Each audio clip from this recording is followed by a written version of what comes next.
CC, and then we have folks joining us online as well.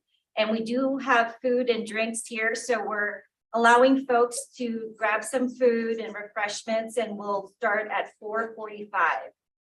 So thank you for your patience.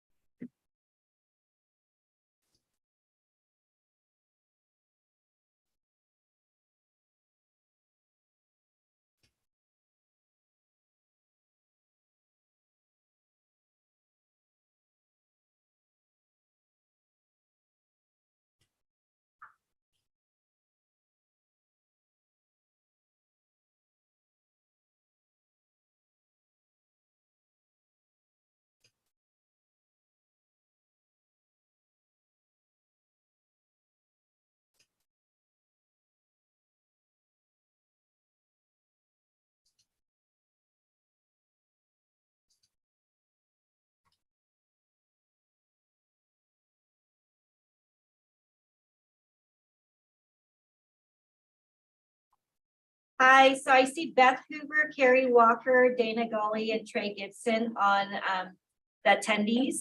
If you would like to participate and engage and speak, would you please raise your hand and I can promote you to panelist. If you prefer not to be a panelist and to speak, you simply want to watch, that's fine as well. But just raise your hand so I could move you over.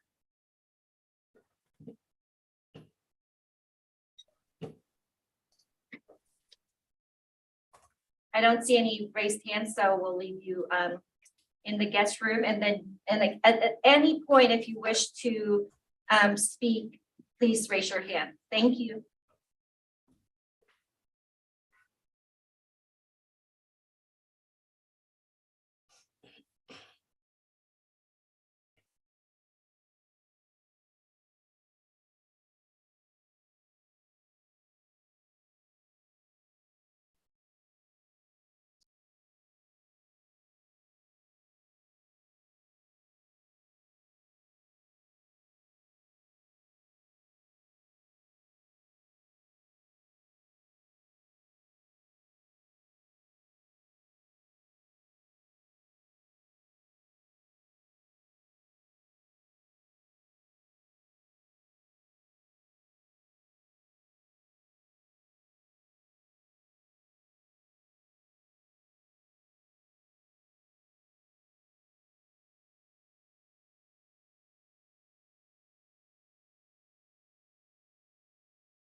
And then we have folks joining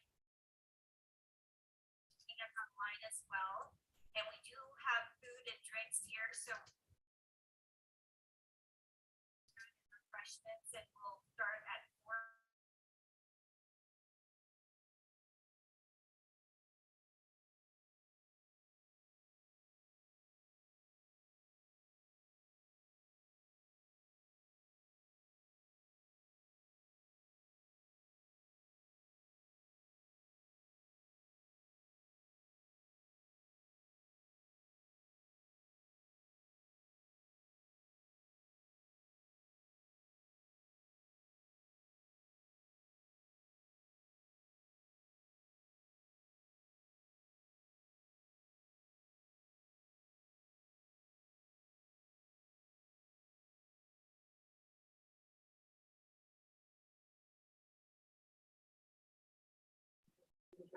So we'll get started in 5 minutes.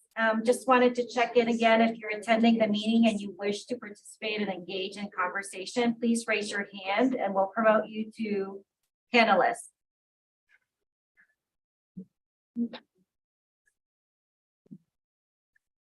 We would see.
Okay, it's 4:45, and again, asking folks that are attending, if you wish to be promoted to the panelist, so you may engage in conversation, please raise your hand at any time and we'll promote you to panelist. We should be starting shortly. Thank you for your patience.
Much to say about my. We have new folks joining. Just wanted to say thank you so much for your patience. And if you do want to engage in conversation, you want to participate, please raise your hand and I'll move you over to panelists.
Hi,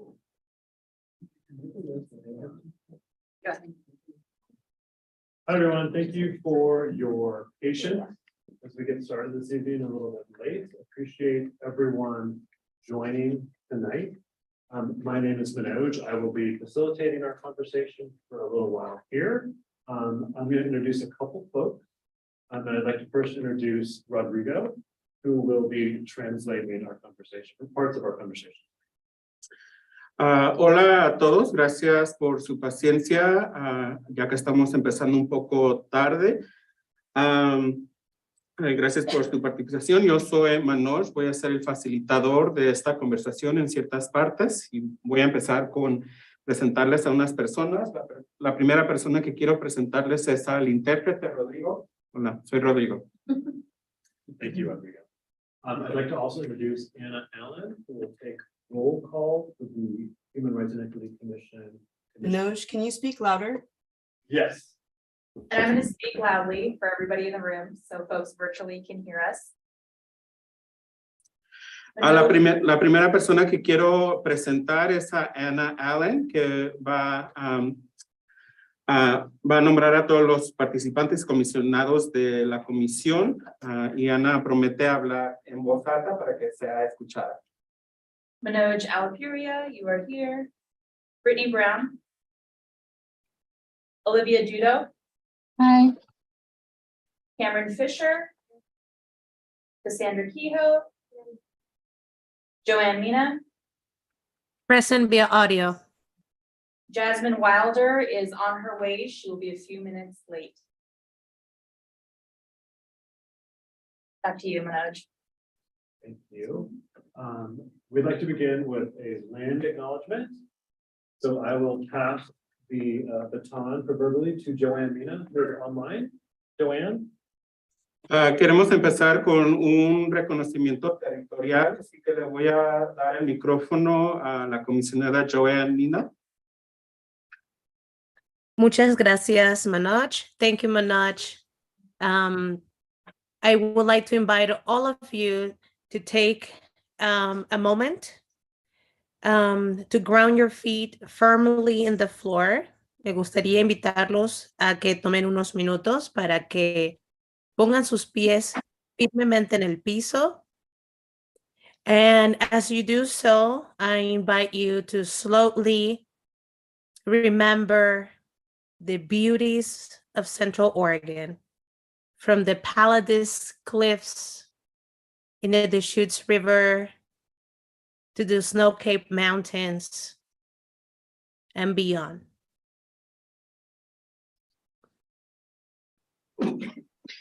As we stand in gratitude to the land that we call home, we must recognize that this is the land of the Wasco, Northern Paiute, and Warm Springs people. And we hope that our work continues to build reconciliation and repair. Thank you for joining me. Manoj, back to you. Thank you, Joanne. Oh, Rodrigo, I'm sorry, interpretación. I'm gonna have to skip this one. I was not prepared for it. I'm sorry. Okay, no, I can do it. Para todos los que nos están escuchando, nada más les queremos recordar que tomen un momento para poner sus pies firmes en el piso y recordar todas las cosas bellas de este territorio en donde vivimos, desde las montañas llenas de nieve hasta las partes bonitas del río, y pues todo lo que vemos alrededor es tierra indígena de la comunidad de Warm Springs, Wasco and Paiute, y esperamos que con nuestro trabajo podamos seguir trayendo reconciliación en nuestras comunidades. Gracias por acompañarnos. All right, Manoj, back to you. Thank you, Joanne. So I'd like to ask before we get started, is there anyone who would like to participate and give feedback on the work that the Human Rights and Equity Commission is proposing to embark on, whether you are online or in person? Gracias, Joanne. Quería preguntar si hay alguien que quiere participar y proveer sus comentarios sobre el trabajo que está haciendo la comisión, ya sea en persona o en línea.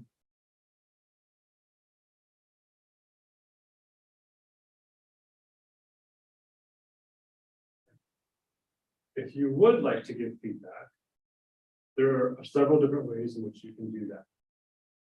And yeah, you can go onto the website, which Anna will give you the URL. So there are three ways that folks can provide feedback on the work plan. For a little bit of context, that we have a draft work plan and the HREC is in the process of gaining community input and direction to hopefully solidify that work plan and elevate it to city council for adoption. One of the ways that you can provide input is tonight during the work session. Si gustan dar comentario, hay varias maneras en las que pueden hacer. La primera es en el sitio web. Ana les puede proveer ese sitio web. Hay tres maneras de proveer comentarios y para darles un poco de contexto, al momento hay un borrador del plan de trabajo que está creando la comisión, al momento pidiendo comentarios para ser avanzado a ser adoptado por el Consejo Municipal. The second way is through a survey that you can find on the City of Bend's website.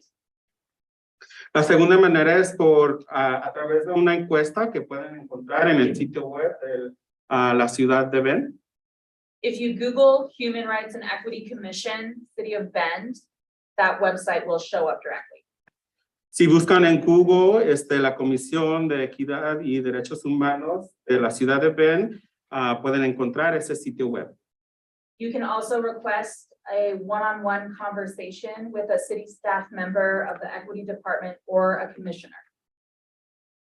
También pueden pedir una reunión de uno en uno con un personal de la ciudad, del Departamento de Equidad o uno de los comisionados.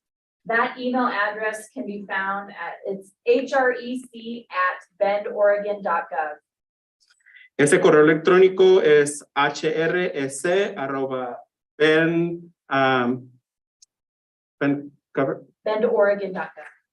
bendoregon.gov.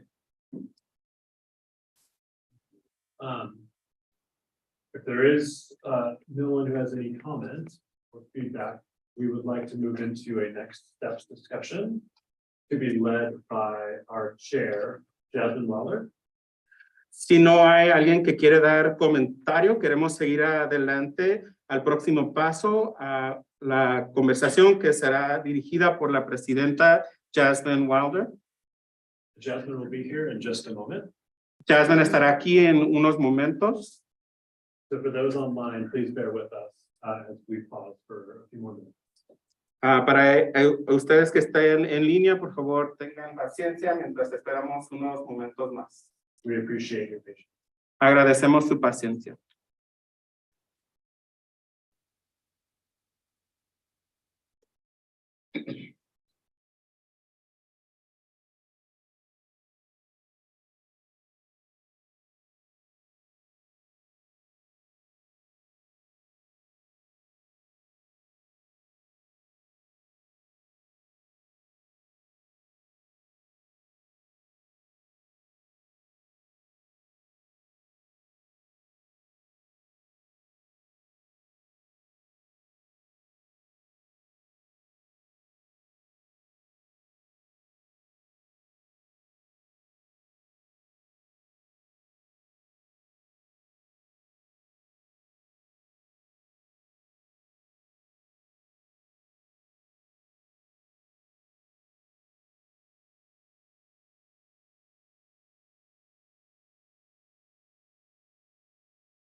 has questions.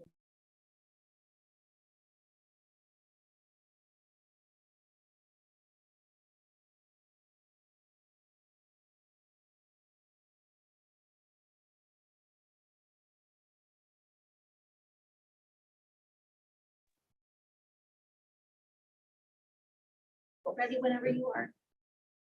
Hi, everyone, welcome back.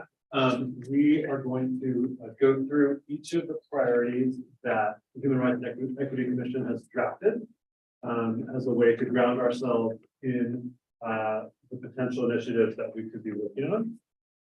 The initiatives that you'll soon see have been developed with community in mind. We worked with the city council to develop these initiatives. We've worked with gain community feedback already. We've worked with the equity department within the city and a variety of other sources to come up with 7 ideas. And that's simply what they are at this point. They're ideas. Hola a todos y bienvenidos otra vez.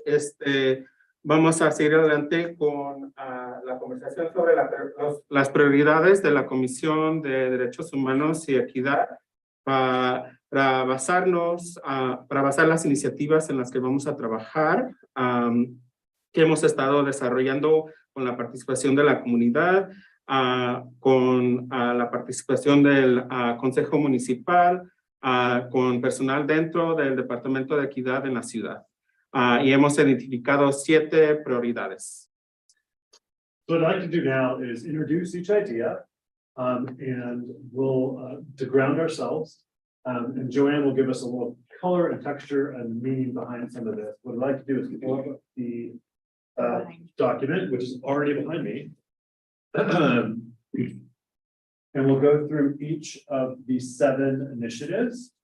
These are in no particular order, other than just we've numbered them for reference sake. And again, these are ideas that we would love feedback on from any community member. But I'll read this and then we'll talk about it. Así que quiero presentar las 7 ideas para basar esta conversación y luego Joanne nos va a proveer un poco de color, de textura y el significado de estas ideas. No están en ninguna orden en particular, solamente los hemos enumerado para ayudarnos a organizarnos. Y bueno, una vez más, estas son ideas sobre las cuales queremos comentarios. Y voy a empezar con leerlas. La primera.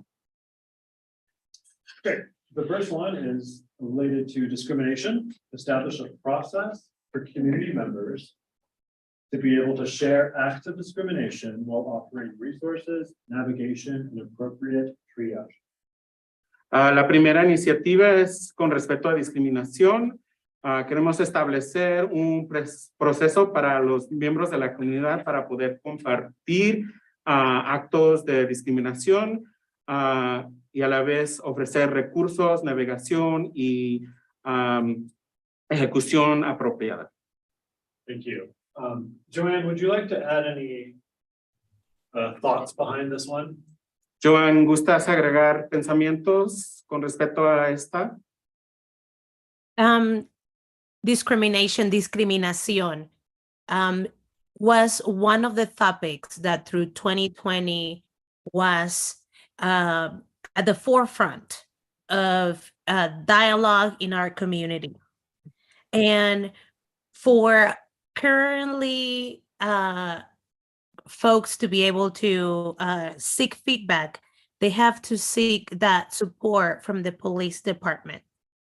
We know that historically marginalized communities do not have those breaches of trust, with law enforcement.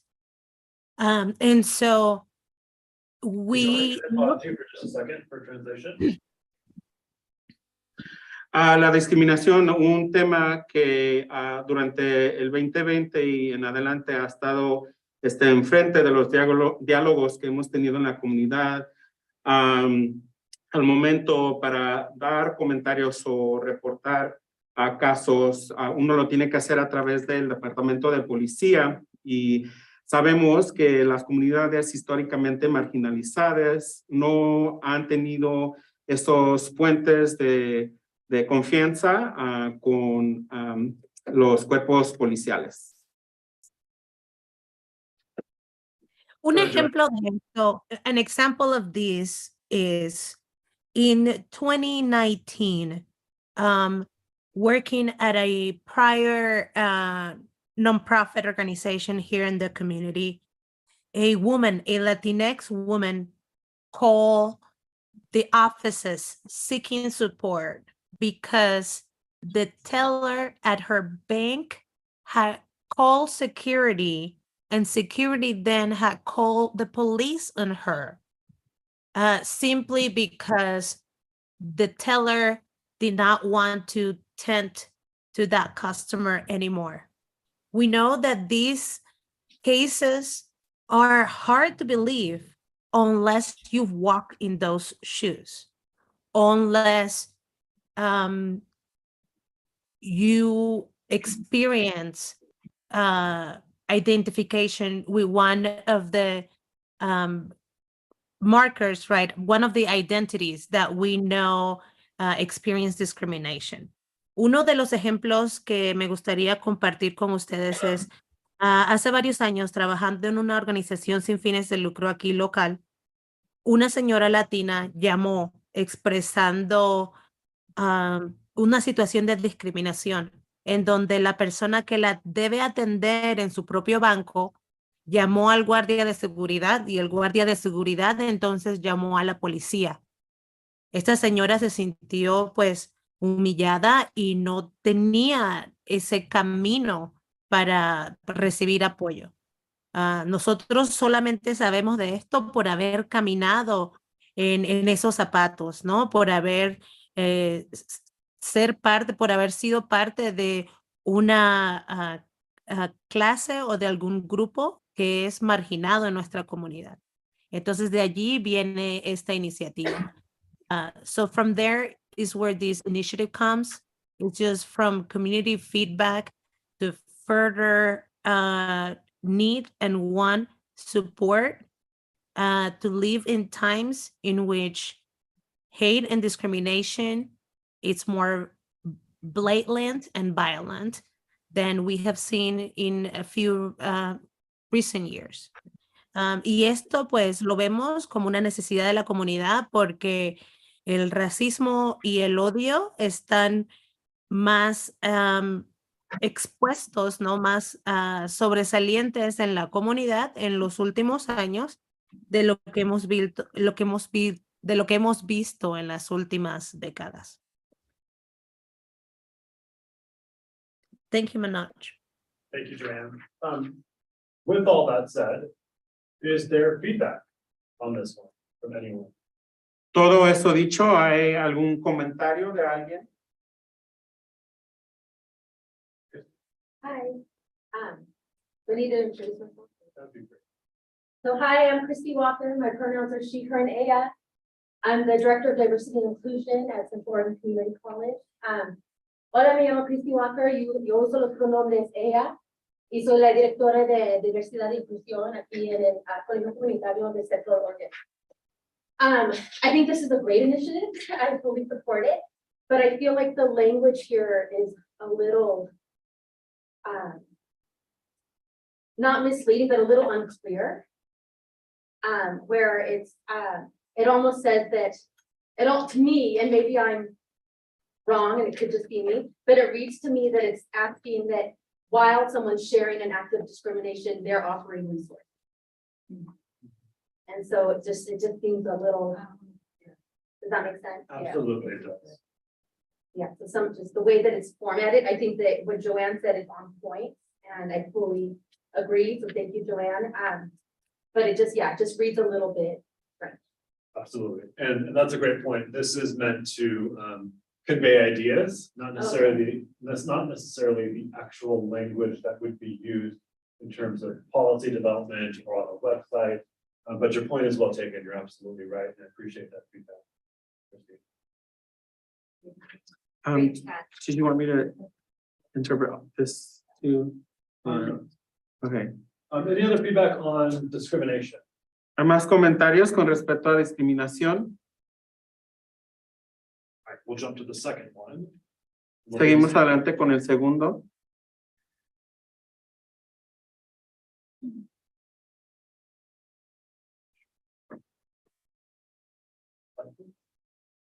Thank you. Again, in no particular order, this one reads restorative justice, establish a process of restorative justice for Bend police and community members.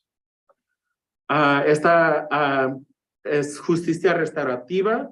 Queremos establecer un proceso de justicia restaurativa para el Departamento de Policía de Bend y los miembros de la comunidad. Joanne, would you mind giving the background on this one as well? Absolutely. Well, I think COCC actually has a lot of experience when it comes to holding spaces for youth to be able to have this, to be able to have conversation about places where we hold friction in a way that restores our community relationships. El Colegio de Oregon Central es un buen ejemplo de un lugar en donde se practica esa justicia restauradora para que los miembros de la comunidad puedan tener conversaciones sobre dónde hay fricción para que podamos entablar relaciones positivas.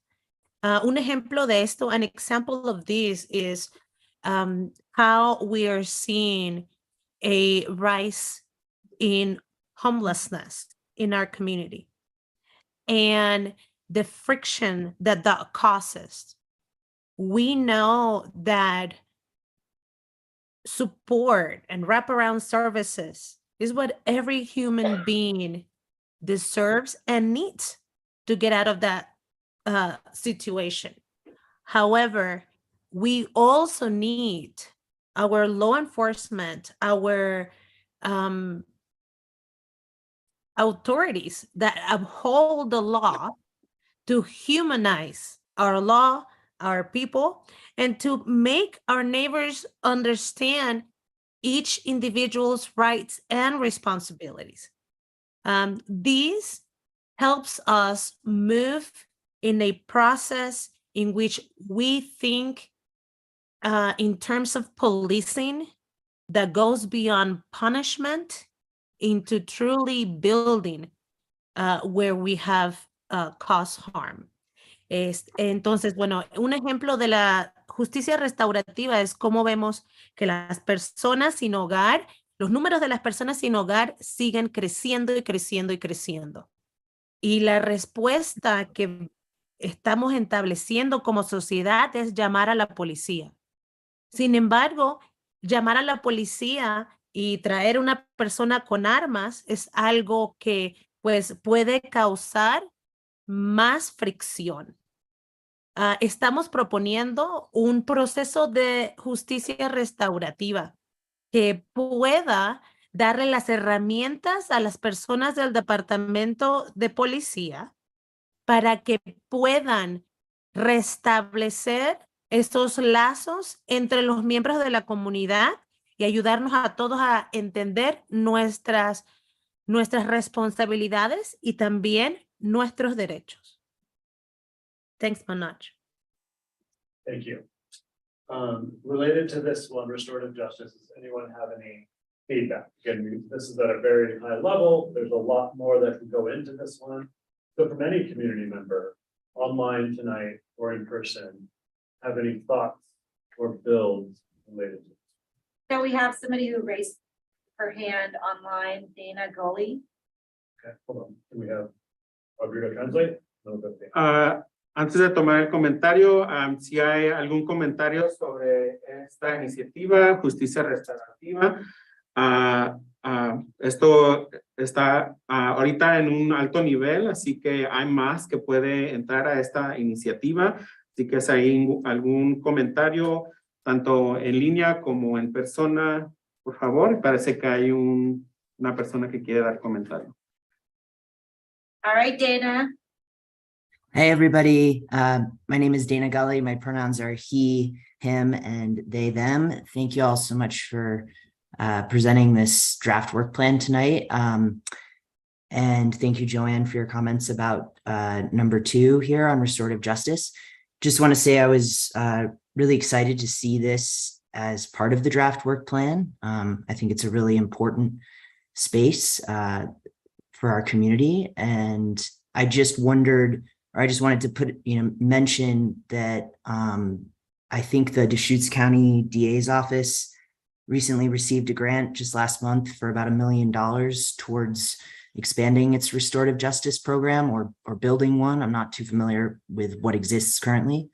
But yeah, I guess I'm just kind of wondering, as this evolves and is developed further, the extent to which a program like this can live sort of apart from or aside from our existing criminal justice system, as a way to truly reflect a restorative practice and not just, being an existing system that's caused harm and re-traumatize folks. So excited for this and curious just how radical it could potentially be to truly be restorative. Thanks. Thank you for that, Dana. I appreciate your thoughtful response and participation. I think your point is well taken, and it's establishing a baseline is where we're at, and I think your vision of having something broader is well taken and something to strive for. Great, thank you. Así, gracias a Dana por tu comentario. Como sí, se acepta tu comentario. I'm sorry, Manoj, I thought I wasn't interpreting for this. I'm not preparing. Do you want me to interpret No, these comments? Okay, that's okay. Let's jump Yeah. to. Dana, if I could add on, si pudiera yo añadir un poquito en el comentario, Dana, miembro de la comunidad con pronombre ella, pregunta cómo esto va a ser introducido en la comunidad, sabiendo que nuestro abogado del distrito ha recibido una beca por $1 million.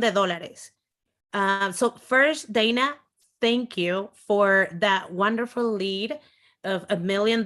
I'm glad the DA is, thinking the same things we're thinking. And as far as how it worked jointly, well, we have a small but mighty team at the city of Bend that are taking ferocious notes about not only possible community partners as the DA office, but also people that are invested like yourself.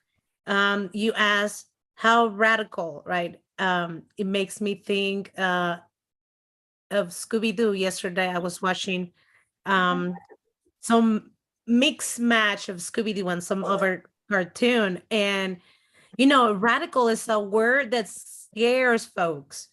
It could be radical like the 60s groovy, or it could be radical like, everyone for each own. And I think that this process of restorative justice is going to be as healing and nurturing as the people working on it. So I encourage you to, reach out to Sabi and Mickey and make sure you stay involved, because without community buy-in and leadership, we will just have ideas. So thank you for your participation. Y bueno, nada más para cerrar un poquito, esta palabra radical, ¿no? A veces asusta a las personas, ¿no? Puede ser así radical como de los 60 o radical, ¿no? Como que cada uno por su lado y donde no se crea la violencia. Y yo creo que este plan de la justicia restaurativa lo que busca es realmente restaurar y nutrir a nuestra comunidad. Y nos va a nutrir a medida de lo que las personas le pongan a ese trabajo, ¿no?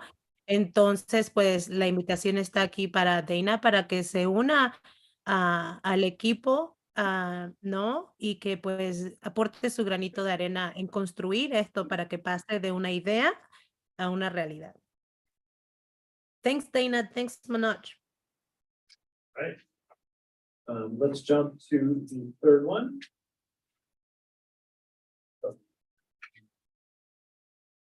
Vamos a seguir adelante con la tercera. Equity framework, develop an equity framework to be utilized by all city departments and all stages of policy development and decision-making process.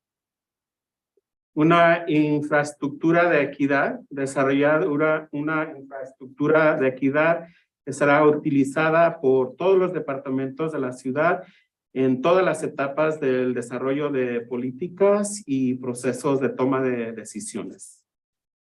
Any feedback or questions on number 3, the equity framework? ¿Hay algún comentario o pregunta sobre iniciativa 3, infraestructura de equidad? I have a comment. ¿Por qué esta iniciativa? Why does this initiative? Are things working just fine as they are? Yes, for some, but not for all. And that is the reason why we want to introduce a way of reflecting and analyzing on how the city does business, who has access to its services, and then optimize to make sure that communities that have been historically underserved get a chance to be served as equal members of the community. Creo que esto, ¿no? De por qué un lente de equidad para que se establezcan las políticas de la ciudad. Y es que sabemos que, pues algunos dicen que pues sí, todo está bien, ¿no? Y sí está bien para algunos, pero no para todos. Entonces, queremos asegurarnos de que tengamos puntos de reflexión para poder entender y crecer en nuestra capacidad de servir a esas comunidades que han sido históricamente menos servidas, que han sido históricamente excluidas. Entonces, bueno, pues con esto buscamos que los servicios sean accesibles a todos por igual. And that's a little background into sort of where does this initiative is born from.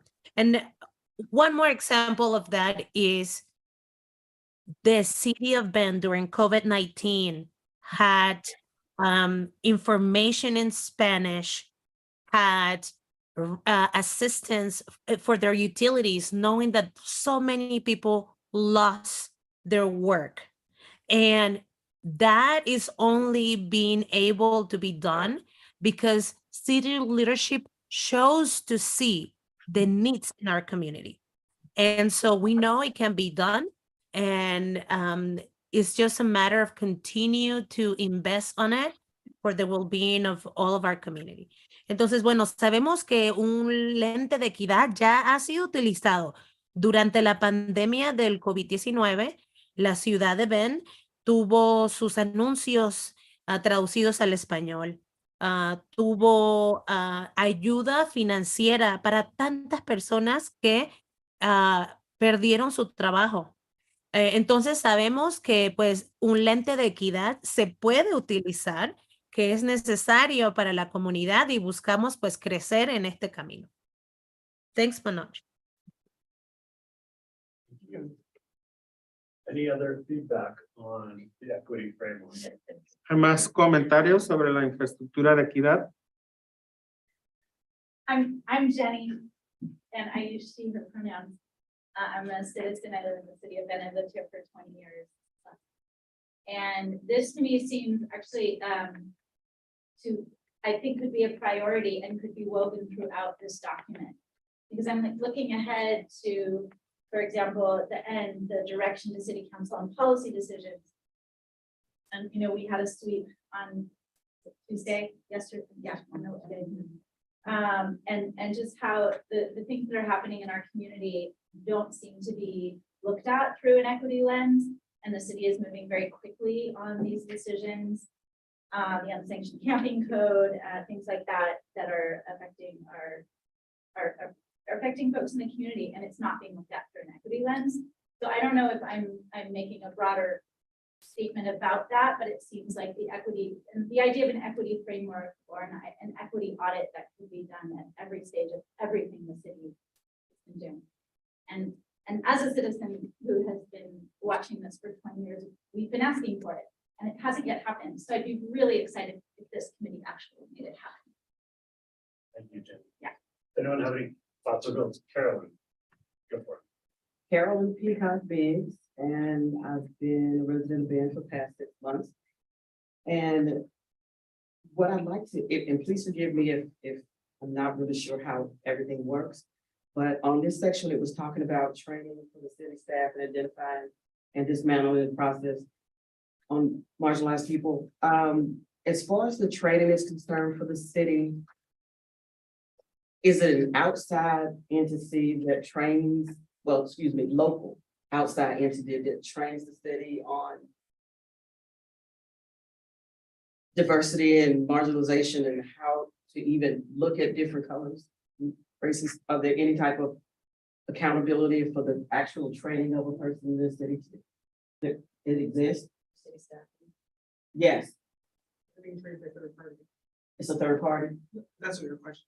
Yes. Is it a I was- consultant? Right, do we have a local outside training company and some type of accountability to initiate the training that you learned in our city?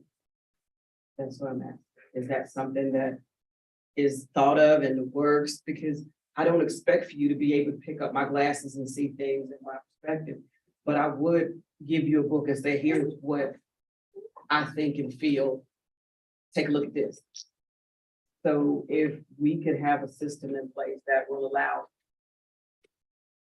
outside local training to teach the city how to see us, and that's anybody of color, from a perspective of different yet equal, that would be good, and there would be some level of accountability of if issues come up, this is the person you go to, and this is the training you received, and where did we drop the ball in this training because I trained you on ABC. So I would like to see some type of agency in place that will be, that holds the city responsible or accountable, not responsible, more accountable for the way we do daily business. I love that. Thank you, Carolyn. Thank you for that build up, what Jenny said. That was great. Mo, did you have a? Yeah, I'm Mo Mitchell, they, them. I'm currently a Bend City Councilor. I'm here as a Bend City Councilor and as a citizen of Bend, well, both and.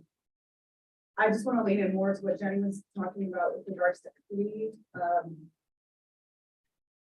And I'm also just sort of saying this for HREC, so you all are in the know and present with it. So the camps week, or I don't call it camp, the survival sheltering week. That it was supposed to occur Tuesday, is now set to schedule, happen tomorrow morning.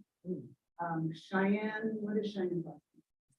Purrington. Cheyenne Purrington, who's the new coordinated office director, was able to work with the city to push that back till tomorrow, so that folks could go in and do risk assessment, and ask people what they need in order to maybe make their belongings more safer and to make their bodies safer and other bodies safer.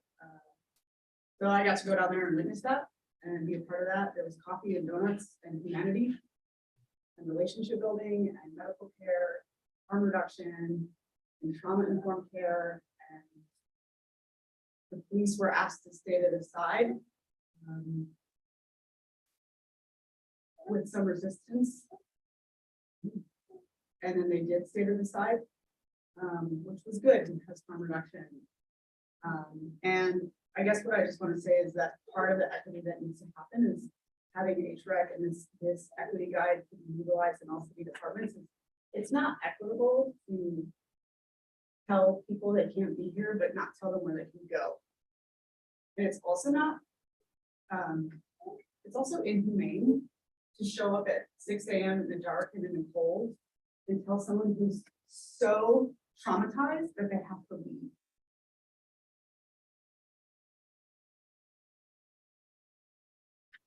And the city needs to do better. And so administrative code that tell people to go somewhere without giving them resources or somewhere to go are cruel. So what I would really like is for HREC to know that I love the idea of developing a guide and reoccurring ongoing equity audits. There's so many little things, there's so many forms that are used to say, this is our assessment of this problem. But what equity lives in that form? What's in that body? There is no equity in the form. There's so much bias and like, what dominant culture perspective are we using to make these decisions? Such as, let's do it at 6 a.m. in the dark and the cold. So it's happening tomorrow in the morning, in the dark and the cold. And it shouldn't be happening at all. And it shouldn't be happening in the dark and the cold. So thank you, HREC, for like trying to intervene and create equity like in every moment that the city sort of has.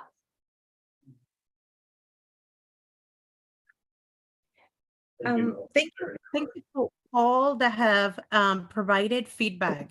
I want to let you know that first and foremost, this is a draft work plan.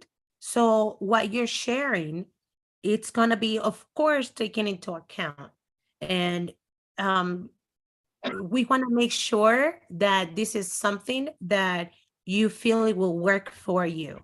As far as, quiero agradecer a todos los que proveyeron, ¿no?, su perspectiva con respecto a esta iniciativa. Queremos asegurarnos de que esta iniciativa trabaje para ustedes. I think also that many times when we think of the city of Bend, we tend to have everything the city does overshadowed by the police department. And so I think that when we look at an equity lens, that is a framework, actually, something that is embedded in our decision-making and processes and planning. It is with the intent that we prevent harm rather than repair it down the road. We already talked about restorative justice, right? And I wanted to share, this is off script, and it will be, is it okay if I can share a screen just so that folks can see Portland's sample of, not that we are gonna do what Portland does, but I want folks to be able to see what are the questions that directors ask themselves when they are preparing the work plans to submit to their bosses, right? So what are the intended equitable results in the community, and what community indicators measures those results? That cannot be done without relationship and leadership from the community.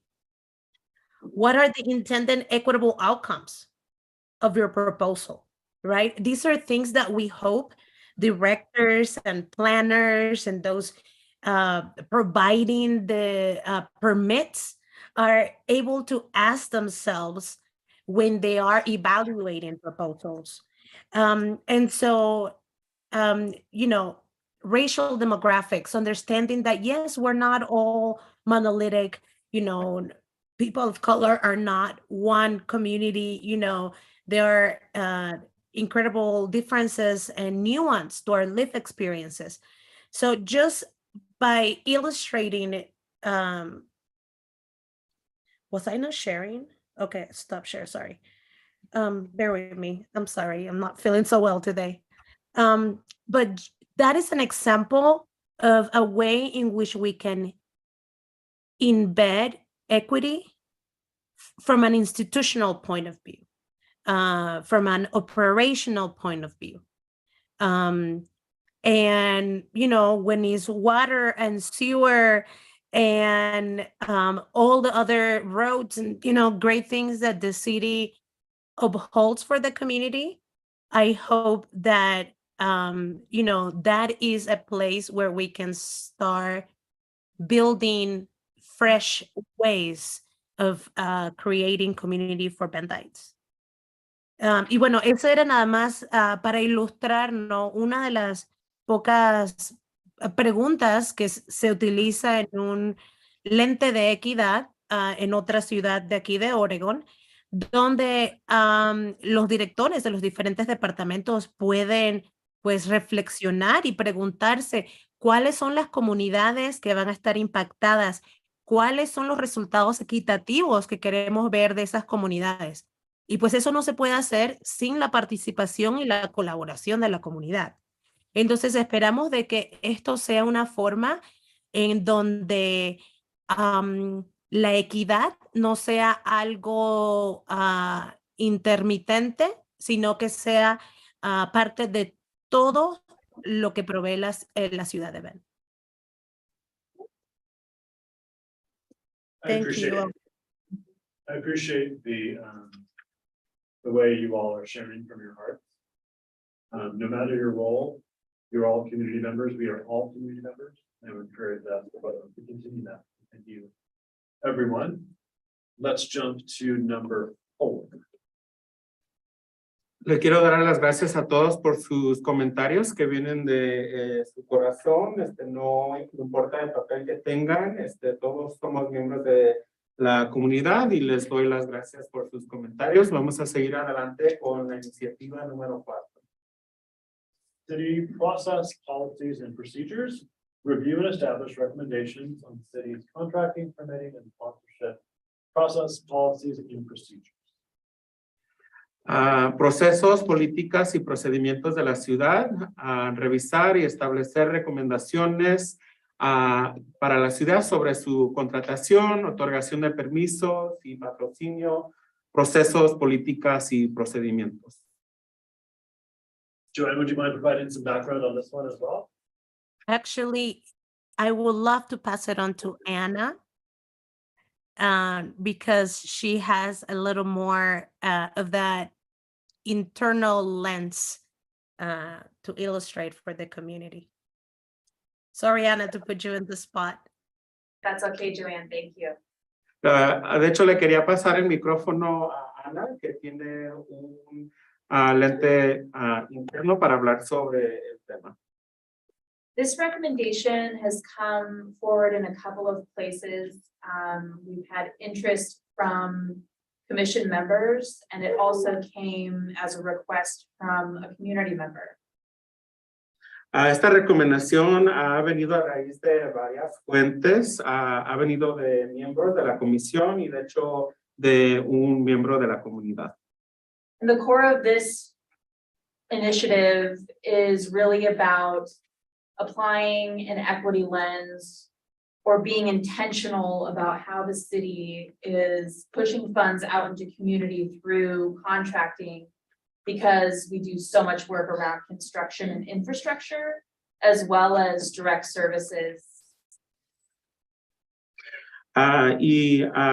Lo principal de esta iniciativa se trata sobre tener y aplicar un lente de equidad intencionalmente mientras impulsamos fondos, especialmente porque nos involucramos mucho en la construcción, tanto como a servicios directos. When the city makes decisions around who to fund and for how much, there are often community benefits to consider in terms of who's benefiting and who's carrying the majority of the burden based off of policy decisions. So kind of those are the reasons behind identifying this goal as a part of the work plan. Potentially. Así que esto nos ayudará en las decisiones sobre a quién les damos a fondos, cuántos fondos les damos y reconocemos un impacto a la comunidad. Could you, I'm sorry, you're saying how much is and the community impacts? The community impacts and thinking about what community groups are benefiting from the policy decision or funding decision versus who is not benefiting. Y queremos pensar en quién se beneficia de esta decisión, cuáles comunidades se están beneficiando y cuáles no reciben beneficio. And there's no current process in terms of applying an equity lens to how the city pushes money out around sponsorships. Y al momento no hay ningún proceso sobre cómo aplicar un lente de equidad mientras la ciudad provee fondos. Thank you. Any feedback or questions on this one, number 4? ¿Algún comentario o preguntas sobre esta iniciativa número 4? This is Mary Richards, the city attorney. My impression of this one is those are 3 really big topics all put together under one heading. And you might, so the contracting, our purchasing manager who has left the city had that on her work plan and was working with council. It's a somewhat complicated topic because there's laws like we can't do local preference, but there have been some loosening of the restrictions on how you could have an equity lens. And that is already a council goal that they want us to do as much as we can to look at our contracting, our purchasing procedures. And it would be great for HREC on that when we have a purchasing manager, which we don't right now. That would be like maybe a subcommittee, if that's one of your goals for one of you. I'm not sure permitting, again, there's lots of land use statutes on our permitting process. Sponsorship, council has a resolution for how they award sponsorships. When I came here, we didn't have one, and I thought, oh, this isn't right, council's just giving money out, so I helped develop one with city council, which was just updated this last year. If that's something you wanted to revisit with council, that would be like another path that is quite different than contracting. And again, it's definitely something HREC can take on if that is something that rises to what you all want to do with your time. I would just suggest maybe they're kind of big tasks. Like for the sponsorship process, one of the lawyers in our office worked with Mickey, like 5 departments. And it took 4 months, 5 months to get there. So it's not just like a small thing. It's something we would work with you on. And again, that is completely within your realm, but I would probably separate it out as ultimately in your plan, if that's what you want to do in the next 2 years. And to clarify, I think sponsorship process, when I talk about there's no equity lens in sponsor, we have a sponsorship process. We don't have any regular analysis of how those funds are put into communities. So if we look at distributions via culturally specific organizations, you're going to see very different numbers, I think, from working with the Native American community versus the Latinx community versus the Black community. So I think that's where the conversation really came from, was a community member raising, how do you all decide who to fund and not, versus the actual process of getting it done. Yeah, we added, we've added to that policy already, but it's certainly something we could revisit and look at again. If we thought that was a good use of your time and then some staff time. Thank you for that clarification, Mary. Well, my thoughts, too, is I think more around the sponsorship side. And maybe contracting too, and so maybe Mary can give clarification there, but my thought is not only like examining like who are we investing in and why, but also wondering when we do choose to invest in folks, like what standard are we requiring of them when it comes to equity, like the organizations who we contract with. You know, I obviously know that like there's a certain like boilerplate level of like, you know, are you guys doing, you know, have you done any types of diversity training? I don't know what it could be, but like there's like a certain standard. I would suggest that whatever that standard is needs to be deeper, and this is coming from like my understanding of different organizations who have been awarded sponsorships. And I, as a community member, have questions about like their level or ability to have impact, all including things like their working culture and other issues that they may have, and to say that the city could position themselves as a better accountability partner, and that they actually do put requirements for these funds, because at the end of the day, these folks will benefit. Their organization will, be accelerated, and then their impact on the community be calculated. And so like if it's not aligned with city values, and the city hasn't done their due diligence to make sure that they're raising partners up to that level, that I think is. So I feel like it's a little bit of a boil, like it should be a part of like your guys' boilerplate things, but it's just like going deeper to make sure some very like live concerns are actually being addressed, like. And questioning, are they, like, is this good enough? So that's kind of, I think that's the other flip side. Yes, who are we giving money to? But it's cultural, but the city being able to analyze, I think that's what you're talking about, what they're doing and how they're doing it and why they're doing it is huge. But then on the flip side, how can we make sure that we're the city's bringing their partners to their level versus the other way around? Yeah, that's a good point. We sponsor the Christmas parade. I don't know who gets to go in the Christmas Yeah. parade and how that's chosen, and that Yeah. would be a good thing to look at. Thank you, everyone. Let's move forward to number 5, Gracias a todos. Vamos a seguir adelante con número 5. community engagement. Create community engagement in city council goal setting. Participación comunitaria, a crear participación de la comunidad en los procesos de creación de objetivos del Consejo Municipal. Does anyone want to give background on this one? Joanne, Anna? Joanne? Yes, absolutely. So we have seen that the city of Bend has done outreach through Welcoming Week as one way to actively reach out to the community.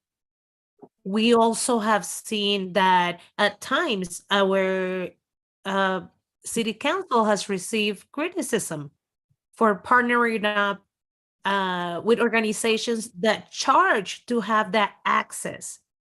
So this initiative looks to erase those concerns and put it in the forefront that collective governance is a way in which we can foster our democracy. And so for that, we an example of that is not just having community engagement once 1 week out of the year, but rather centering council goal setting and legislative priorities on what the community wants and needs. So for that, it means creating a new way of relating with community that is much more on the ground, hands-on, and where the community has that agency to influence our city's legislative priorities or our goal setting plans. Bueno, un ejemplo de esto es, sabemos que la ciudad de Bend trata de alcanzar a las comunidades una semana dentro del año, la semana de bienvenida o Welcoming Week en inglés. Sin embargo, pues eso no es suficiente para realmente tener relación con la comunidad. Entonces, esta iniciativa plantea que el Consejo de la Ciudad centre sus decisiones en lo que dice la comunidad. ¿Qué decisiones? Las decisiones de cuáles son las prioridades legislativas y las decisiones de cuáles son sus metas de cada 2 años. Esto significa que el Consejo de la Ciudad entonces tendría una relación mucho más comunitaria con el pueblo, mucho más informal y en donde se pueda tener un contacto directo para que las personas puedan tener agencia y bueno, como se dice, ¿no? Comúnmente voz y voto, que puedan realmente influenciar la dirección de nuestra ciudad. Thanks, Manoj. Thanks, Joanne. I'd love to hear some thoughts on this one. Anyone?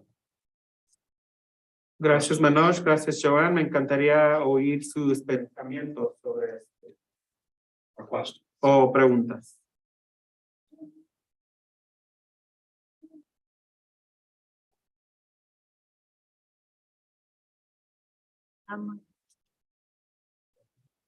Yeah, I think similar to the equity framework, which needs to have a theme of running itself through every part of what we do.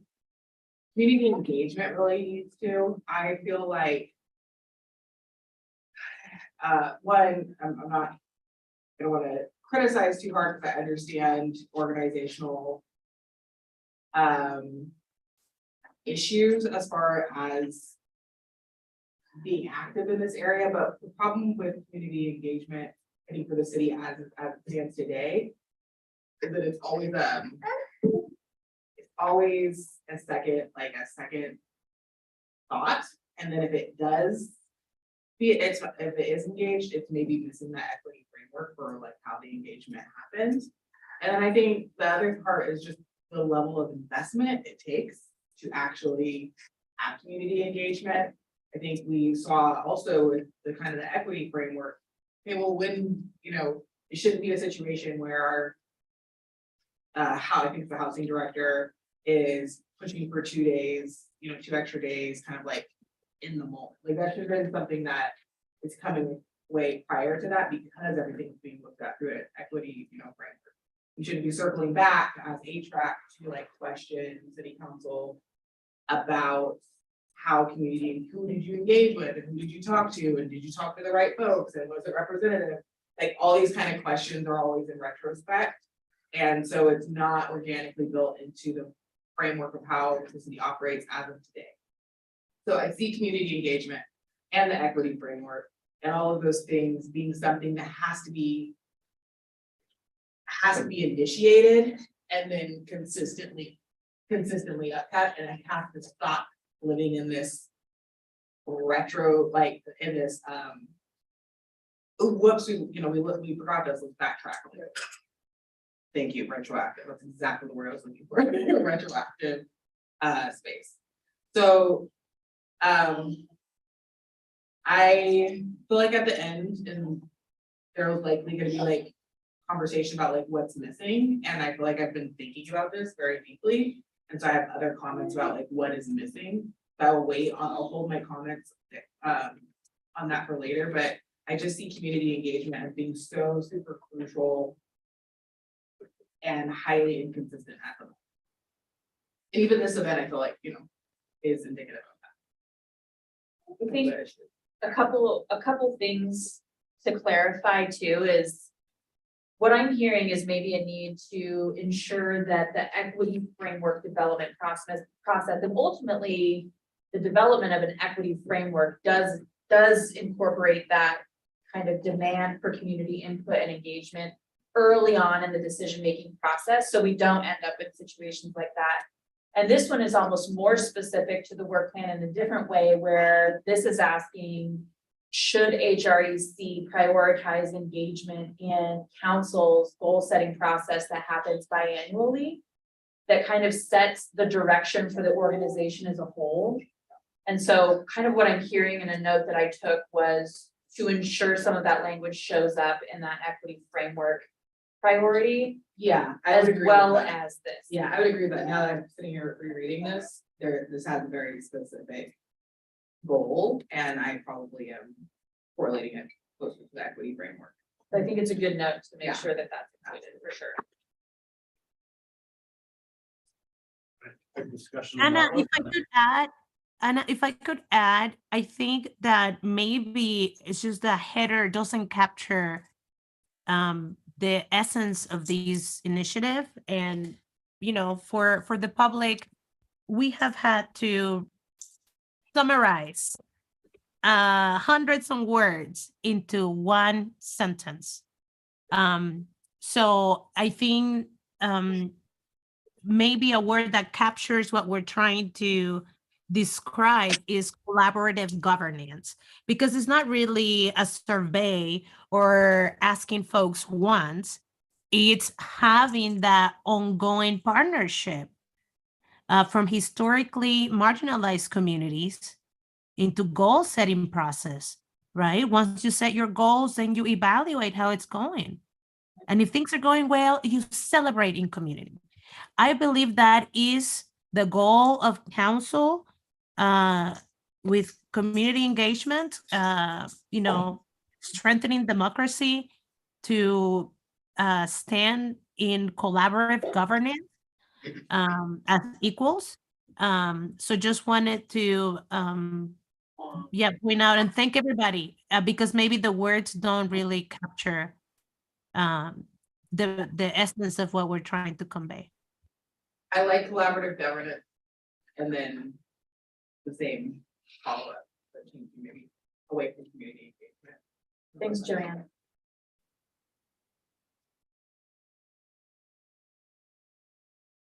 Right. Number 6, Muy bien, número 6. language access policy. Establish a language access policy to ensure Spanish speakers and non-English speakers and community members have equitable access to city services. Política de acceso al idioma, establecer una política de acceso al idioma para asegurar que hispanohablantes y otros miembros de la comunidad que no hablan inglés tengan acceso equitativo a servicios de la ciudad. And for this one, Sally, would you like to share a little bit with folks about, you know, the background work and what it means for the community and anything that, you know, anything you've heard from the community so far on the language access piece, including our great interpreters today. Thank you to our Spanish to English interpreter and our ASL interpreter as well. Yeah, thank you. Happy to. Xavier Borja, Community Relations Manager for the City of Bend, use he, him pronouns. And I'm going to pass it to Anna because she was the one who kind of started this initiative and I did a piece of it with the Spanish translation guide. If you want to give an overlay of the LAP, and then I think we'll be pointing to like what happened today in terms of the Spanish prioritization plan. Sure. So this priority originated in the equity department. We took a look at census data and identified Spanish-speaking homes within the city and recognized that we needed to establish a more clear language access program or policy. Así que esta prioridad salió directamente del Departamento de Equidad. Tomamos datos del censo donde identificamos a hogares hispanohablantes dentro de la ciudad y reconocimos que debemos establecer una política de acceso al idioma más clara. So the work to date, there is some level of a policy that has been established in the past. We do have staff members who work closely in direct services within the city. Así que el trabajo que se ha hecho hasta la fecha, de hecho sí hay un tipo de política que se ha establecido en el pasado, especialmente con personal que trabaja directamente con la comunidad. And those staff members are dual lingual, they speak Spanish and English, but we found that some staff members were unsure on how to get in touch with somebody who speaks Spanish if they are working directly with a community member who does not speak English. And we wanted to create a very clear policy and resource internally to ensure that community members who are accessing city services are able to do so in their own language. Ese personal son bilingües, hablan inglés y español, pero algunos de esos personales no estaban seguros sobre cómo contactar o cómo las personas que no hablan inglés pueden contactar a esas personas para hablarles en su idioma, así que queríamos crear una política más clara y recursos para que esas personas que están queriendo usar los servicios puedan hablar con alguien en su idioma. So we researched what other jurisdictions like Redmond are doing currently when it comes to a language access policy, as well as took a look at the work that Zabi's led through the communications department, doing direct community engagement to identify what are the priorities in terms of what do we translate into other languages. Así que buscamos a saber qué están haciendo otros municipios, por ejemplo, Redmond, con respecto a las políticas de acceso al idioma. También analizamos el trabajo que ha hecho Sabi en el Departamento de Comunicaciones, con su participación directa con la comunidad, y identificamos prioridades para realizarlos y saber qué cosas deben ser traducidas y cuáles no. And I would say that this is a priority of the equity department because legally we do need to have a language access program because of our census data has reached a certain level of Spanish speaking community members in the city. Y quiero decir que esta sí es una prioridad alta del Departamento de Equidad, porque legalmente debemos de tener un plan de acceso, un programa de acceso al idioma debido a los datos del censo. Ya hemos llegado a tener una población de cierto nivel de hispanohablantes que requiere esto. Yeah, and part of that from our work, developing an internal resource to go with this in terms of a Spanish prioritization plan. Sí, quiero agregar que parte de mi trabajo ha sido establecer recursos internos para ayudarnos a identificar o priorizar el acceso al idioma español. And what it does is allow folks internally to see it and understand when and how they should go about translating and or interpreting documents and or open houses. So again, it serves as an internal tool. I think one in the short term, but also in the long term when we're setting budgets internally, so that each department, because each department has their own budget in order to provide these services. So allowing folks to identify when and where they have that, and if they have that resources, those resources available, whether it's a staff member internally or being able to contract externally and giving that resource as well for one of our vendors like English. Y lo que eso hace es permite a que las personas puedan ver cuándo y cómo algo se debe de traducir o debe de tener interpretación. Sería una herramienta interna que nos ayuda no solamente a corto plazo, sino a largo plazo, cuando se están otorgando los fondos, y porque cada departamento tiene sus propios fondos, y nos dejaría saber cuándo y cómo debemos usar esos servicios, ya sea un personal interno o uno de los contratistas externos, como por ejemplo English to Spanish. And you're I was just curious, so when you say each department has their own budget, are they each aren't they technically each responsible for providing language access? Versus for the things that are on their plate, or can they come and ask for funds if they don't have enough? That's correct. So I think right now we make it happen. With my understanding, depending on where it's going, if it's on the website, we have funds for comms. I think if it's a department specific, like outreach event or something, we ask that that comes from there. This is something, again, that is new, which is a part of the language access policy. And for me as a staff, finding when and where and how to, lack of a like, shop this around like it's a one-sheeter so that departments are aware that the resource exists and are implementing the resource itself as a best practice for their department. And then ultimately, they will be responsible for planning Correct, and that's in time come.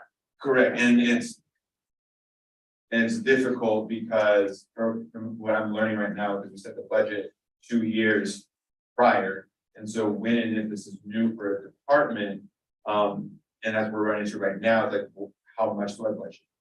Right, and so figuring out for each department, setting a budget line for that to ensure that that is embedded when we need. And this really, I think, is kind of 2 tracks. There's an actual policy that we have drafted that's in draft form of like, what is the internal process if a staff member is working with a community member who is Spanish speaking and that staff member does not speak Spanish? What is the process that we go through?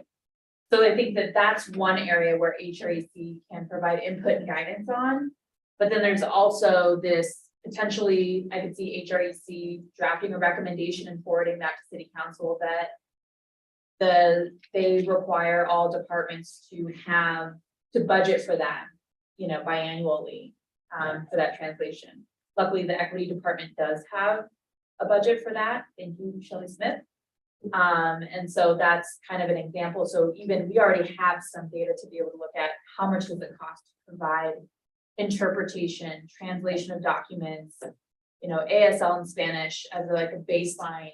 How do you incorporate closed captioning? What are the costs of that annually? So I think we have an idea of what that cost is depending on the services of that department. But obviously the equity department is much smaller than say the police department or utilities, right?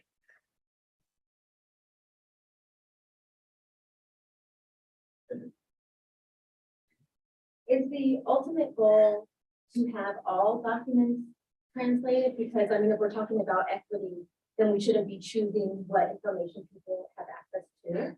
And I do understand that a lot of that has to do with capacity and access.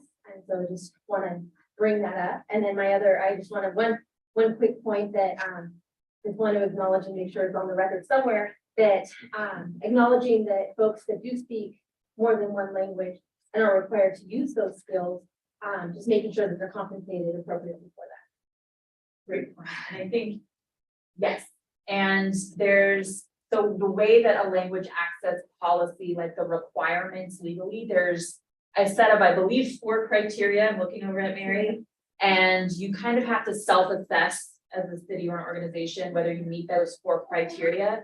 And they have kind of loosely defined translation of vital documents. And so I think that's where we get into the realm of how do we as an organization set the standard for what we consider a vital document or information that we would automatically translate for that. And if you lean forward, Mary. Yeah, there's criteria that, and we've moved, originally we were having people translate this because it became a need and we realized we needed a policy for making sure that people were taking that skill set and be more deliberate about it. So we're definitely moving towards that.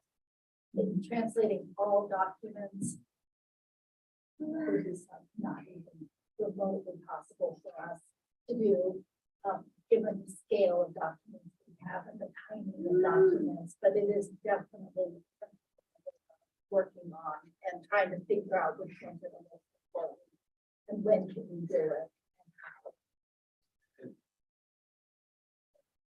I was just wondering, like, how does it work if, I guess I think the term, you know, who we're gonna decide what folks have access to.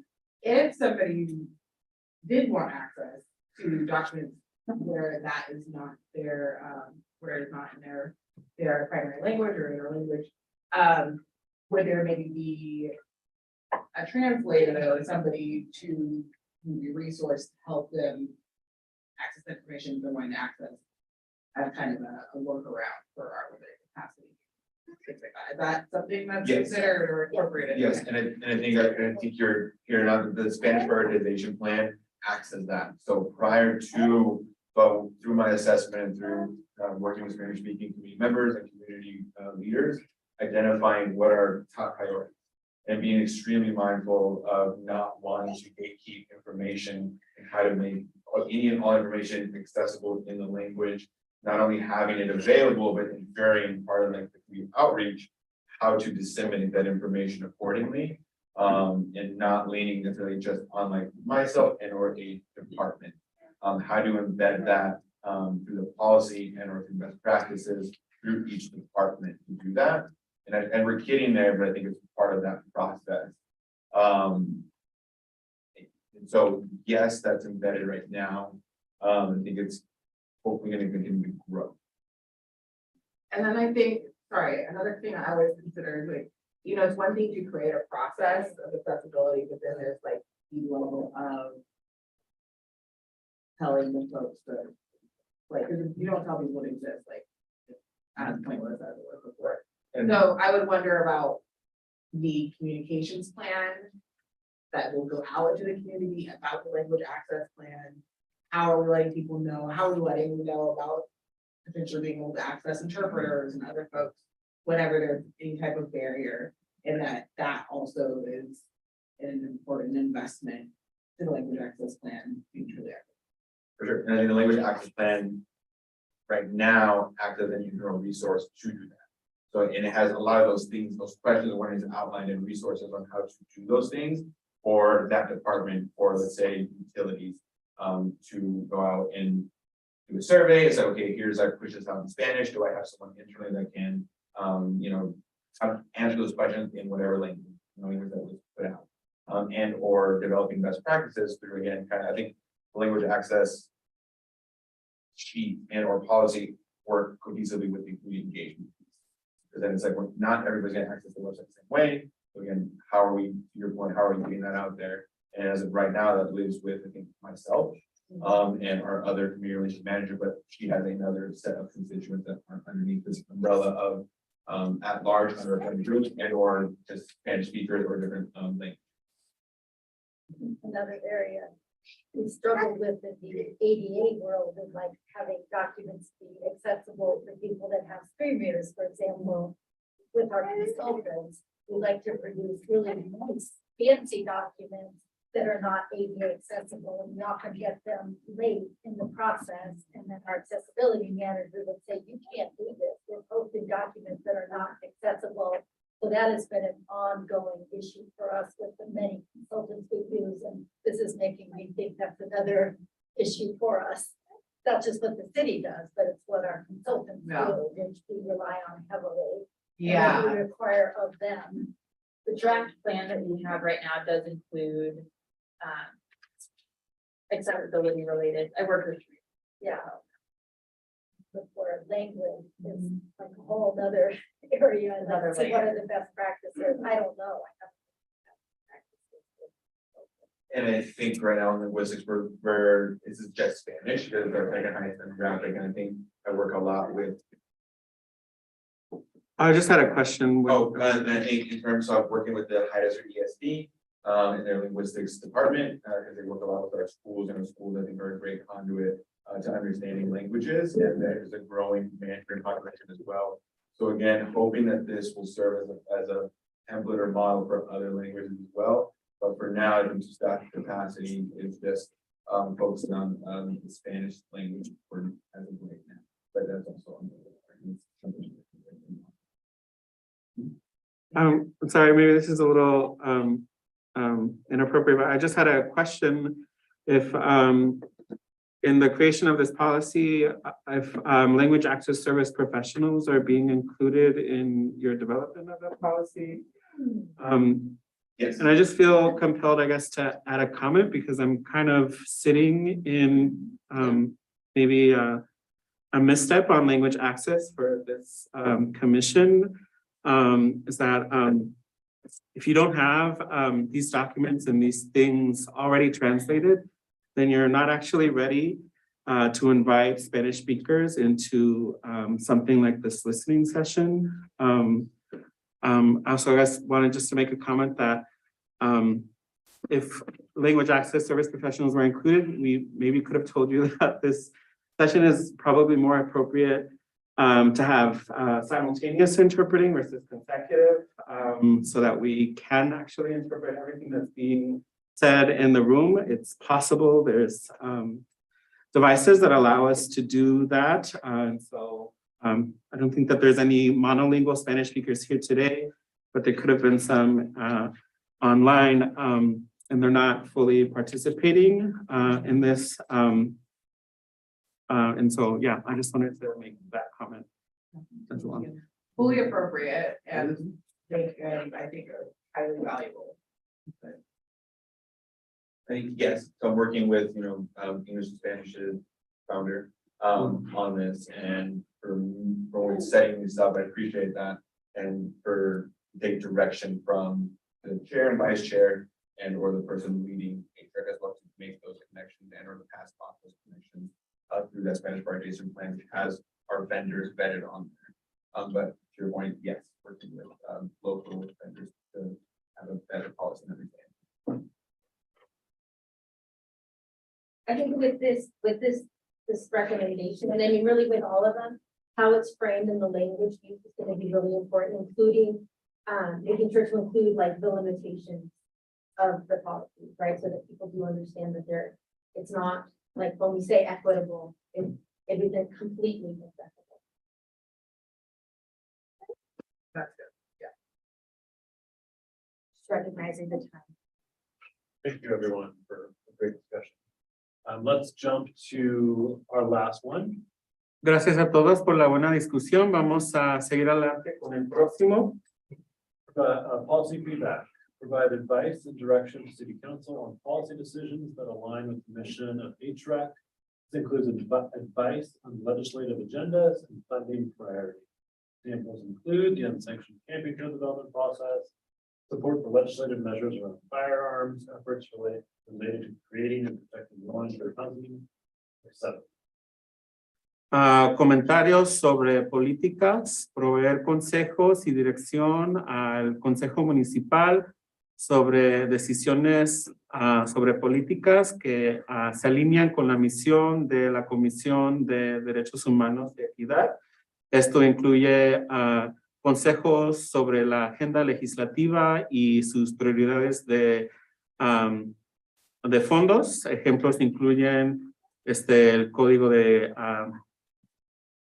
acampar no sancionado, a desarrollar ese proceso, apoyo a las medidas legislativas alrededor de las armas de fuego y los esfuerzos relacionados a crear en la creación y la protección de vivienda de bajos recursos. Thank you, Rodrigo. If anyone wants to give brief background on this one, Joanne or Anna or anyone else? I'm happy to. So kind of an ongoing function of the HREC that's outlined in the charter or founding document that created HREC is this continued advice or recommendations, feedback on council policy decisions from an equity perspective.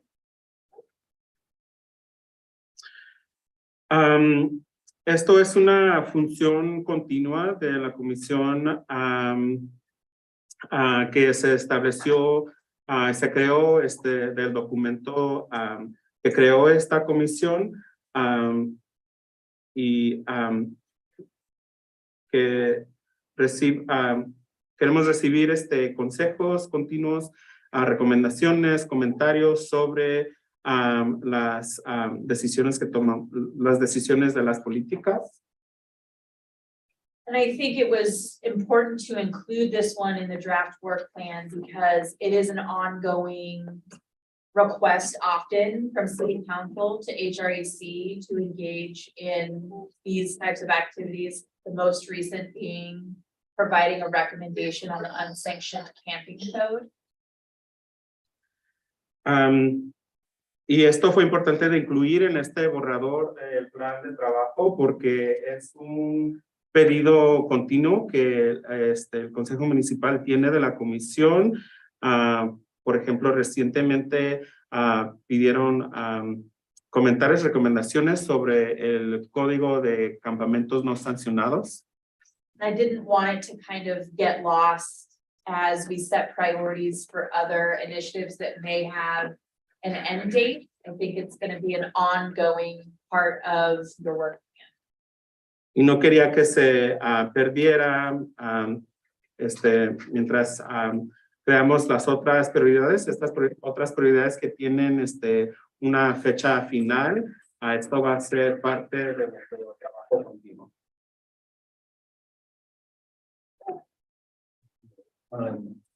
Feedback, questions, experiences related to policy. Comentarios, preguntas, experiencias relacionados a proveer comentarios sobre políticas. Joanne.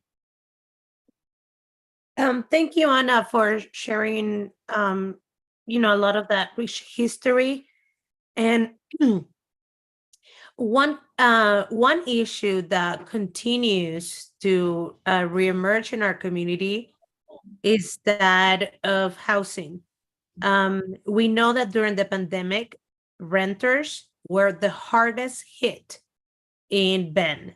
And so for that, it is crucial that council takes the feedback of those directly impacted into the policies that are being created to support them, and also understand where the gaps lie.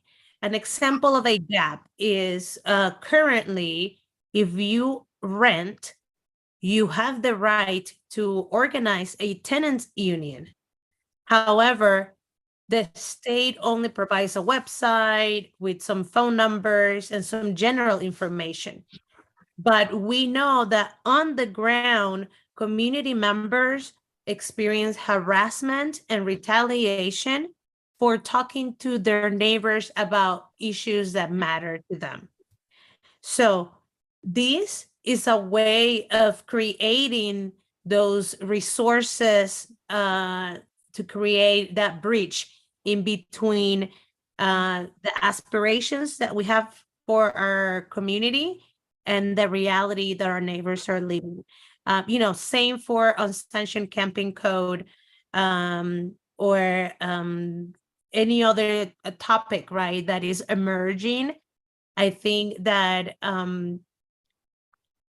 looking at the communities directly impacted and having them drive the policy that is the solution to the problems that they're experiencing will yield the greatest benefit for our community. Entonces, bueno, un ejemplo de esto, ¿no? Es, estamos viendo que durante la pandemia, uno de los grupos o el grupo más impactado fue aquellos que rentan aquí en Bend. Las personas que rentan fueron los que sufrieron más durante la pandemia. Entonces, esta iniciativa busca que la ciudad no se haga oídos sordos de esto, sino que involucre a las comunidades directamente impactadas en la creación de pólizas específicas para solucionar los problemas a los cuales ellos están viviendo. Thanks, Manoj. Thank you. Any final feedback on this one? Just a quick statement. The section where it talks about creating and protecting low-income housing. I want to say it was the month before last when we had somebody talk, and they were talking about there was a cap on the rental amount that was done in 2019. And I would love to see how they came up with that cap. Was it considered a low income balance? Because I just moved here and I haven't seen low income housing since I've been here.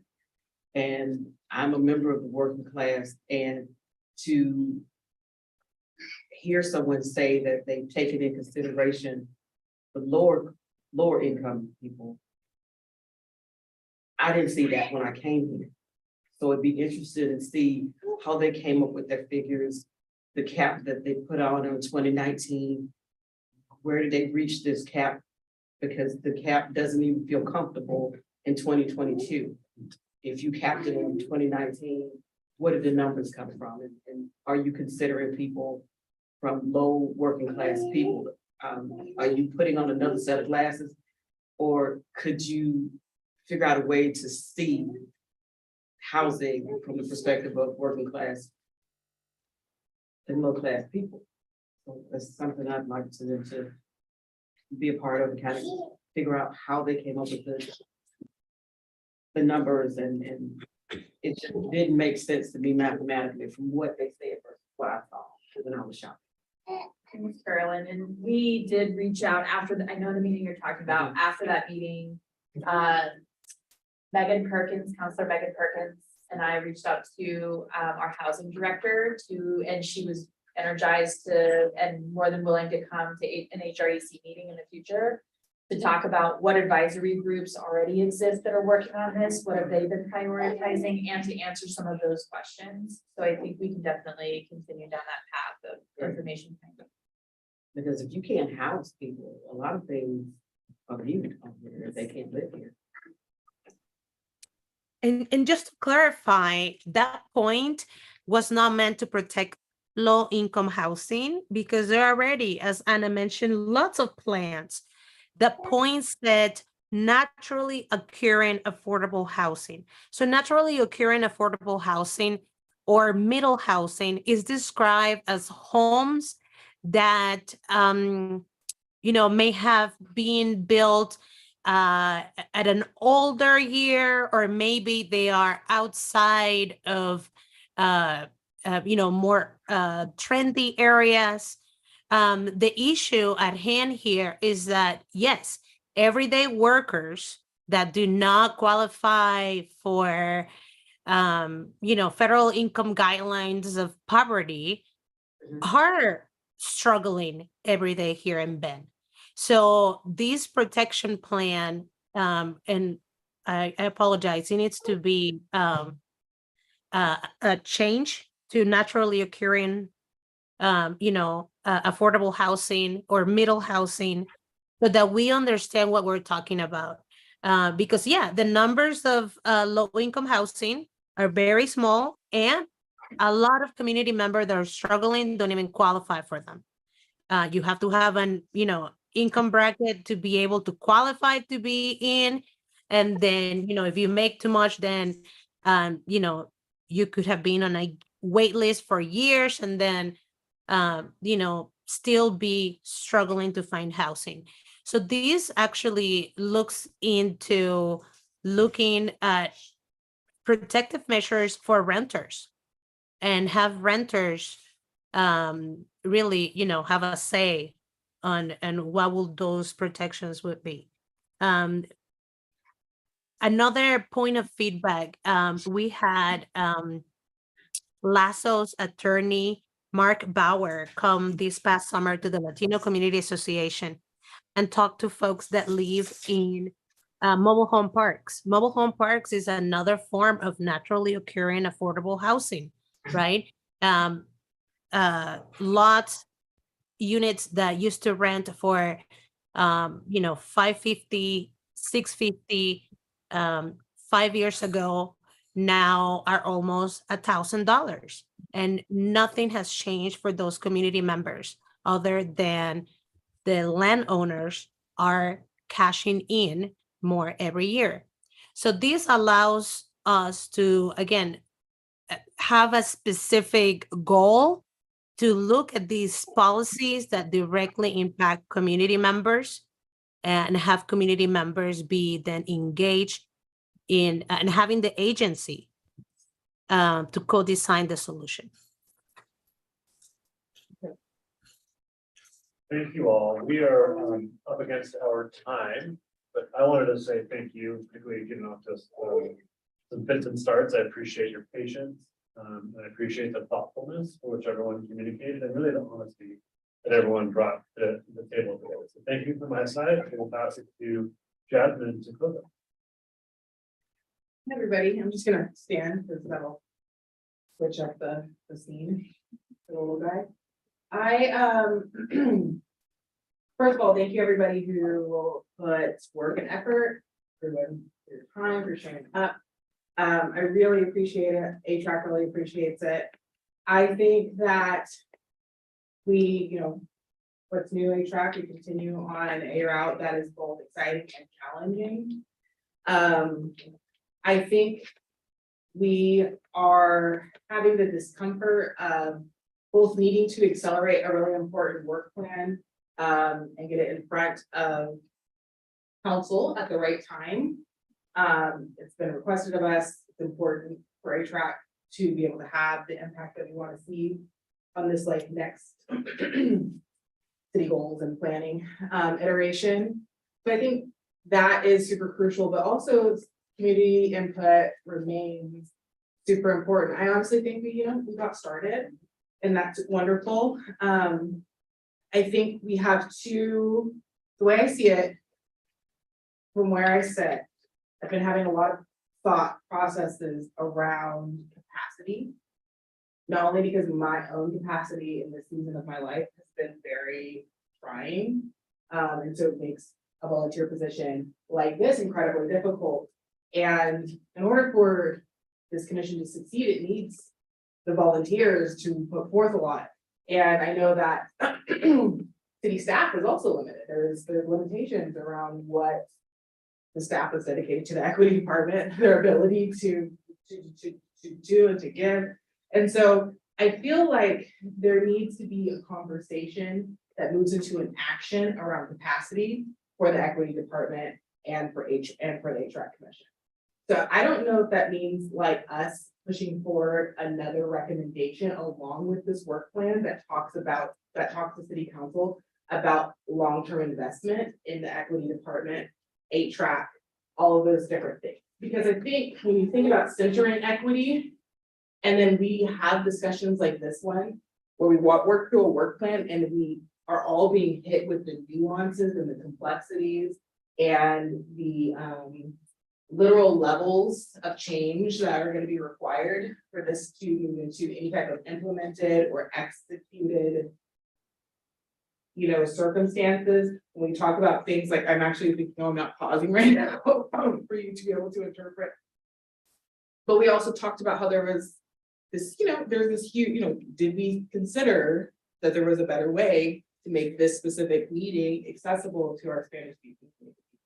And maybe if we would have asked, we would have known. And there's all kinds of things, but we're human. We have limitations on what we can think of and what we can come up with. We're constantly kind of working from a deficit. And I think that needs to be recognized by city council that we are in a equity is at a deficit. And it's going to take more of a conscientious investment. It's going to take greater staff. It's going to take, making sure that the flow of commissioners is steady and there's not massive gaps or 5 seats missing. We're thinking we're going to get this all done. That kind of stuff makes this part of our job even more difficult. And I'm hoping that we can brainstorm in these days. Yes, we're going to put this work plan forward. Yes, we're going to come up with ways to continue to engage with the community. But I also want to see us either further some sort of recommendation that's very detailed and specific about the capacity investment that city council is going to need to get to consider to make this at all sustainable. Otherwise, everybody is wasting our time and our effort talking about things that will not be able to be executed unless there is some sort of plan that goes into place. And I understand we can't ask for miracles. Things might not change tomorrow, but we need to be able to voice that very honestly. I know that's something that with my time as chair comes to an end. I want to make sure not only do we have this work plan forward, but that we put a very serious, intentional voice to the issue of capacity moving forward. So that's kind of where I'm at. I think it's recommended. Maybe we'll further this discussion in our next meeting. The next part is This is community input. Let's not knock it. This was like a good effort, but we ran into issues of capacity, both on the city side, both on the commission side, both on, all of the things, it's a lot to think that people can't all perform well when working from a deficit at the same time. And that's the only way to work, like if everybody like is pulling your. Like that's all anyway. So I feel like this is the great beginning. We now need to talk about, well, maybe we need to have each of us making sure that we have 10 folks weighing in on the survey. I don't know what other ideas we have, but we need to come up with those and figure out how to get people we need. This work plan moving forward. Maybe we get more intentional about those coffee dates that we were talking about and kind of see where we're at. We're moving into the holidays though, so we're gonna need balance between being realistic and being intentional, I suppose. So that's kind of where I'm at. I think it's 2 phases. We need to address the capacity issue. We need to bring it all the way to city council. And then we need to also, deal with the cards that we've been dealt and say thank you, have so much gratitude. I have so much gratitude personally to my fellow commissioners, to the city staff who really worked hard to make this happen. And I appreciate it, and we all appreciate you. And this is exciting work, and we are advancing this plan, and this plan is good. It is good. It'll be better, but it's great, and so we have a lot of things to be proud about. And then what can we do to get this in front of more eyes? So that's where I'll end it. I think there must be something sort of action from what I just said that you feel like you should be taking right now. We can end up back there. I would like to close with these. We have 2 weeks until the next HRAC meeting because due to the holidays, we've moved that meeting up. And so within that time, I would really love if commissioners could please send the survey. It's on the HRAC's webpage to members in community and ask them to complete that. We have 12 submissions at this time, but I believe one of them is a test. So 11. That was me. Submissions at this time, but I also see Joanne has her hand up, but also recognizing your. Yes, we are continuing to have Steve co-chair, go ahead and vice chair, close us out. Thank you, Jasmine, for sharing your thoughts on this process and your honesty and on capacity. I want to just thank COCC and Christy Walker for hosting us today, for sharing the information with the students. We look to further learning and collaborating with COCC. And thank you all for this evening. Thank you. All right, let's bring this meeting to a close. Thanks, everyone. Great job. Oh, and I just want to say that any feedback you have, please send it to me because part of my job is that's the future of this department, the leadership, capacity, everything. So please do share that with me. Okay. Email me, and then also like Anna said, we have 2 weeks. What I'll do is I'll share with you the invitation we've been sending via email. So if you want to email it, text it, post it on social media. Perfect. I'll give you guys an audit of what we've sent so far. And then I'll connect with our communications team, to see if we could send some more, not to see the request to send some more via social media. But yeah, so we have